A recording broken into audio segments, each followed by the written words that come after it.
Attention all lost souls. It's time to get into the shadows with Shell. Papaw's Back by Shell Ward. Papa always told us to stay out of the woods when we would visit every summer. Of course, as young city kids, we were terrified by those words, especially being out of our element in the mountains near Cumberland Gap. We were reminded every year when we visited, but now our curious teenage minds thought he was just pulling our legs, like a cautionary tale, so to say. There's not much to do in the middle of nowhere except swim in the creek, catch frogs, or explore. We snuck off one afternoon when Papaw took Mama to town to do some shopping. We found an old outhouse with dirty magazines from the 70s, along with old empty beer cans that had probably been there as long as those magazines. The further we hiked, the denser and darker the woods became. "Who the heck farted?" said my brother. A stench like we've never experienced suddenly seemed to envelop us. Maybe it was a dead animal, but whatever it was made all of us gag.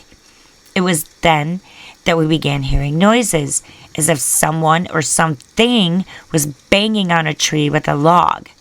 My first instinct was one of the locals was trying to scare us, but there were no locals out here, only Papa and Mama's house. Our younger sister began sobbing, but that suddenly turned to a high-pitched shriek, and when we focused our eyes at where she was staring, we saw it too. It was a large, humanoid creature covered head to toe in a dark reddish fur. My brother and I began screaming louder than our baby sister, and that's when the creature let out a roar or a howl or whatever the heck you want to call it, because I can't describe it. It knocked us all off of our feet. I could feel its hot breath on the back of my neck as it continued to howl. Then we heard another howl off in the distance. Everything became so quiet suddenly, but we stayed down a few minutes just to make sure the creature was gone. As we slowly stood up, a flash of light burst through the canopy of trees above us. We ran. We didn't stop running until we ran onto the front porch and into the house. We don't know what that thing was.